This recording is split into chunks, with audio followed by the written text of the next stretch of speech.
Alright guys, welcome back to another Helldivers 2 update video. Today, a little different, we're talking about the firing of a community manager from Arrowhead. Just recently, community manager Spitz was involuntarily let go from Arrowhead. So, following the events of the PlayStation Network account linking fiasco, where divers in so many countries were basically going to be unable to play the game because they couldn't legally make a PlayStation Network account in their country, that fiasco. Apparently Sony didn't like the way Spitz handled the situation, so they told Arrowhead that they had to involuntarily let him go. So initially when this was all going down, people in the Discord was going absolutely crazy, just hounding them, talking smack, just basically obviously expressing their displeasure for the whole PlayStation Network account linking being mandatory. So in response to all of this, Spitz posted this message: players making their displeasure known through reviews, refunds, etc. gives us more pull in the discussions with Sony. They don't read the Discord. It hurts to see the game's popularity suffer in ratings, but discussions are actively ongoing and our team is on the side of the players in this fight. It's unrealistic to expect people to make a PlayStation Network account in different regions to get past the account linking requirement. We're aware of that.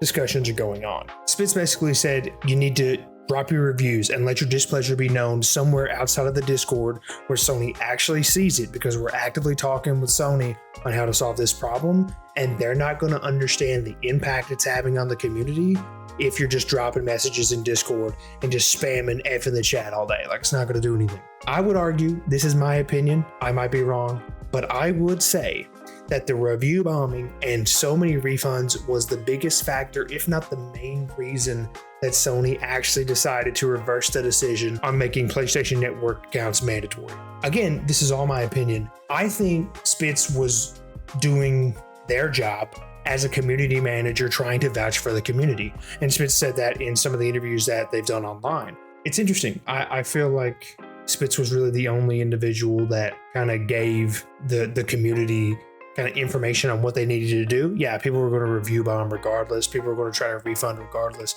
But I feel like Spitz was actually trying to be on the side of the community. And it's weird to see that now he's fired. Some people are like acting like he deserved it. I'm not entirely sure what's going on with that. But I would say that Spitz done the best they could in the role that they were given to actually be on our side. Spitz did say this in an online interview: generally, it's not a good idea to tell people to refund and leave negative reviews when you're a community manager. I appreciate all the support, and I appreciate even more that everyone can play the game again without restrictions. I knew I was taking a risk with what I said about refunding and changing reviews. I stand by it. It was my job to represent the community. That's what I did. And I would argue that is what Spitz did. So if you're on the other side of the argument, let me know in the comments why you didn't like Spitz. Whether Discord banter aside, rude comments aside, at the end of the day, I do genuinely believe that Spitz had the community's best interest at heart and done what was best for the community. And it cost them their job. That's just my take. Let me know in the comments what you guys think about it, and I'll see you in the next one.